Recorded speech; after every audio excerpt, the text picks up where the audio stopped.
ये मुझे घूर घूर के देखती है, मैं पैसेंजर हूँ, तो उसको नौकरी से निकाल दिया जाए। बराबर है।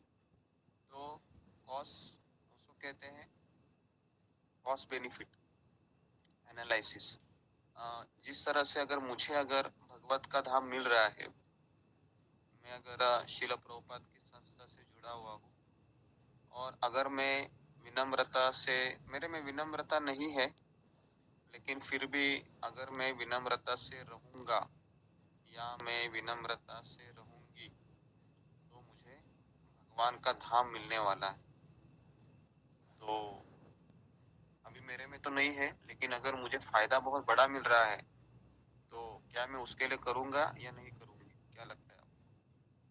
करूंगी गुरुजी। करेंगे ना, क्योंकि मुझे तो भगवान का धाम मिल रहा है, जन्म मृत्यु के चक्र से मुक्ति मिल रही है, और मुझे कृष्ण का कृपा मिल रहा है। तो कितना भी मुझे घर घर में फिर घूर घूर के देखे, समझ में आया ना, और मुझे घर में बहुत कुछ अ, ताने देते हैं, या फिर तो हमें समझना चाहिए कि मेरा भविष्य बहुत उज्जवल है, मेरा भविष्य बहुत उज्जवल है, क्योंकि मुझे भगवान कृष्ण की कृपा मिलने वाली है। तो इसको कहते हैं कि अ, ये एक स्टेज होता है जिससे हम ये पता लगा सकते हैं कि हाँ, मैं विनम्र नहीं हूँ, क्योंकि विनम्र होना ही एक निष्ठा के ऊपर का स्तर है। क्योंकि मैंने एक चीज कल बताई थी कि विनम्रता आने के लिए हमें सत्वगुण में आना चाहिए। सत्वगुण में रहने वाला व्यक्ति ही विनम्र हो सकता है, ये हमने कल देखा था। अभी दूसरा सिम्टम्स है सहनशीलता। अभी सहनशीलता मतलब क्या होता है कि इसमें 3 प्रकार होते हैं। मानसिक रूप से सहन करना, उसके बाद है शारीरिक रूप से सहन करना, और फिजिकल इमोशनल। हाँ, फिलहाल ये 2 ही प्रकार है, तीसरा ये लागू नहीं। तो शारीरिक रूप से सहन करना होता है। अब ये शारीरिक रूप से सहन कैसे करें? जैसे बुखार आ गया, या कमर दर्द हो रहा है, या सर दर्द हो रहा है, या सर्दी है, खांसी है, तो ये है शारीरिक व्याधि। तो ये हम सबको होता है, ऐसा नहीं है कि हमको नहीं होता है, शरीर धारण किए हैं तो ये होता ही है। तो इसको सहन करना है। जैसे मुझे याद है कि मैं जब 2019 में जब मैं नॉर्थ अफ्रीका गया था, तो वहाँ पर मुझे मलेरिया हुआ था, और मलेरिया होने के कारण मुझे वहाँ के हॉस्पिटल में एडमिट करना पड़ा था। और मैं सोच रहा था अभी कि मैं मेरा माला कैसे करूँगा अभी, क्योंकि अ, हाथ में माला उठाने की भी शक्ति नहीं थी मेरे पास अभी। और मैं देख रहा था कि जो इंजेक्शन दिए जा रहे थे मुझे, उसका भी मुझे बहुत असर हो रहा था, कि नींद बहुत आ रही थी। लेकिन फिर भी मुझे याद है कि मैंने लेटे लेटे हाथ में माला लेके मैं उसको पूरा किया, क्योंकि मुझे पता है कि अगर मैं ये नहीं करूँगा, तो मेरा जो मानसिक स्वास्थ्य है वो ठीक नहीं रहेगा। तो ये मुझे याद है। तो और वो भी मुझे ऐसा लगता है कि तब भगवान कृष्ण ने ही मुझे कृपा दिया, क्योंकि इतना आसान नहीं होता है कि आप अनजान शहर में हैं और आपके आजू बाजू में कोई भक्त नहीं है, और कृष्ण ही आपको अंदर से प्रेरणा देते हैं कि हाँ, मैं हूँ तुम्हारे साथ करके। तो ये है शारीरिक व्याधि को सहन करते हुए जप करना। ये थोड़ा सा कठिन होता है कभी कभी, क्योंकि कई भक्तों को मैंने मैसेज करते हुए देखा है कि अभी प्रभु जी मैं बुखार में हूँ, या बहुत मुझे बीमार हूँ, तो मैं नहीं कर सकती माला। ऐसा ऐसा बहुत मैसेज मुझे आते हैं। तो ये एक चीज होता है। और एक दूसरा चीज होता है कि मानसिक व्याधि को सहन करना। अभी मानसिक व्याधि में क्या होता है कि कई परिवार के लोग ही हमें जिम्मेदार ठहराते हैं किसी चीज की करने के लिए, तो हम फिर विचलित हो जाते हैं। कितने लोगों का ये ऐसा अनुभव है कि आप जपा भी करते हैं, आप सत्संग भी करते हैं, लेकिन फिर भी फिर भी हमारे ही परिवार के व्यक्ति ने अगर कुछ थोड़ा हमें बोल दिया तो हमें गुस्सा आता है। ऐसा होता है? होता है, गुस्सा होता है ना? आता है। हाँ, तो हाँ, अभी थोड़ा थोड़ा कम हो गया होगा, लेकिन अगर आप देखोगे शुरुआत के दिनों में ये हमेशा मेरे पीछे लगे रहते हैं। मैं कोई गलत काम थोड़ी ना कर रही हूँ, भगवान का नाम ही तो जप कर रहा हूँ, ऐसा हमको लगता है ना।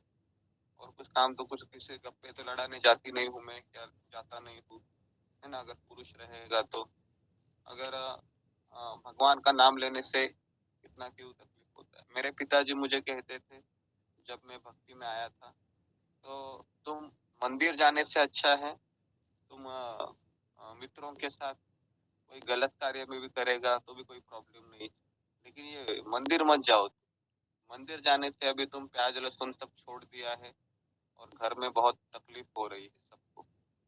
तो अभी इस तरीके से रिएक्शन होता है, क्योंकि अ, लोगों को ये भक्ति मार्ग किसी को पसंद नहीं है, क्योंकि तो कहने का तात्पर्य है कि ये हमको सहन करना है, क्योंकि और इसके लिए चैतन्य महाप्रभु ने तरोर अपी, तरोर मतलब पेड़ का उदाहरण दिया है। पेड़, अब ये पेड़ है, ये इतना सहन करता है कि उतना हम सहन ही नहीं कर सकते। कि बारिश में भी खड़े रहो, सर्दी में भी खड़े रहो, गर्मी में भी खड़े रहो। तो किसी का माइक चालू है, माइक को बंद करो। तो ये समझना बहुत जरूरी है हमें कि सहनशीलता के बिना कृष्ण नहीं मिलते हैं।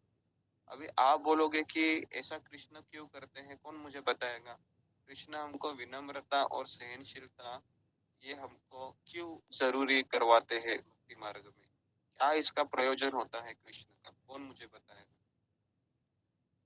क्या प्रयोजन होता है कृष्ण? भक्ति पद में स्वागत करने के लिए।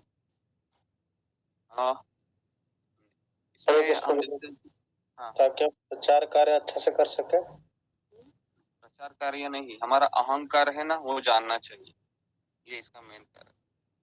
जब तक अहंकार नहीं जाता है तब तक हम भक्ति मार्ग में प्रवेश नहीं कर सकते।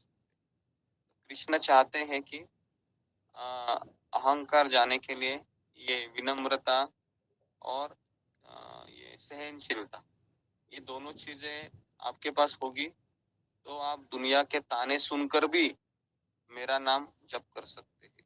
अगर आपके पास ये ज्ञान होगा तो।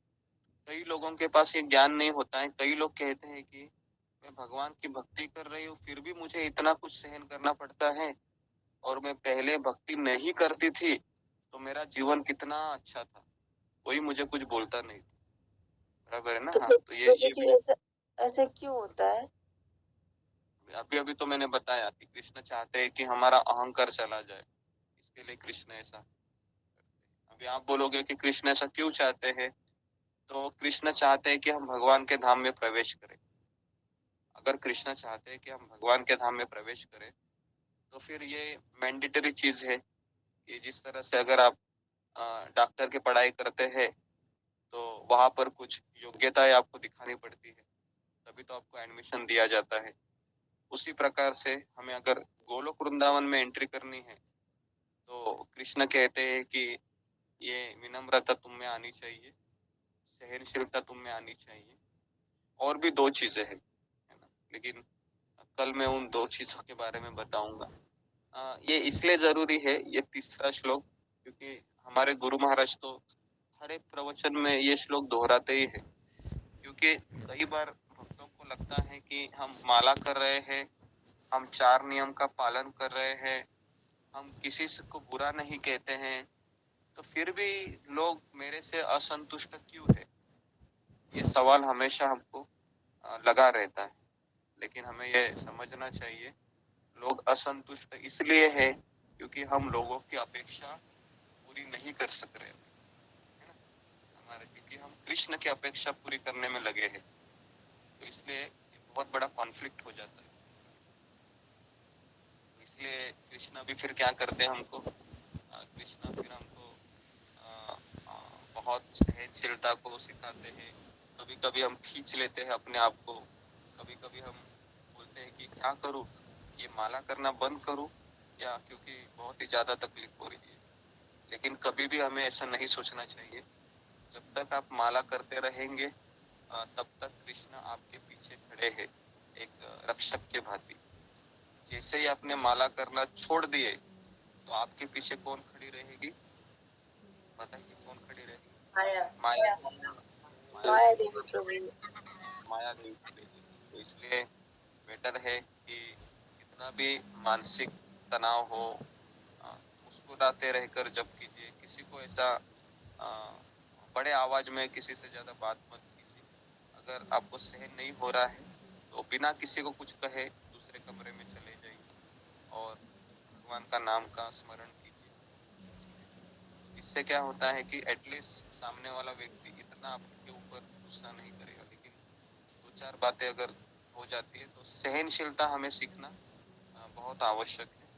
और ये सबके जीवन में होता है, मेरे भी जीवन में हुआ है और आपके भी जीवन में अगर नहीं हो रहा है तो भविष्य में हो सकता है। मैं अभी से बता रहा हूँ, क्योंकि ये भक्ति मार्ग ही ऐसा है कि इसमें बहुत जो मार्ग पे हम चल रहे हैं ना, ये मार्ग है, ये बहुत कंकड़ पत्थरों से गुजरना पड़ता है। लेकिन इसका जो अंतिम ध्येय है ये बहुत अच्छा है, बहुत अच्छा है। क्योंकि एक दिन कृष्ण हमको कहेंगे कि तुमने बहुत परीक्षाएं दी है, अभी आगे का एग्जाम में ही लिख देता हूँ, बराबर है। तो 50% काम हमको करना है और 50% काम कृष्ण करेंगे।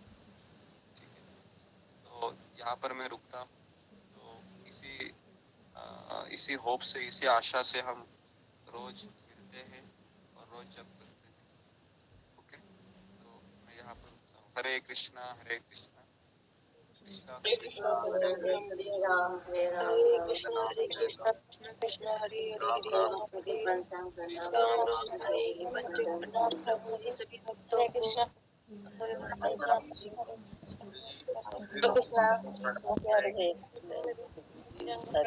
सभी भक्तों को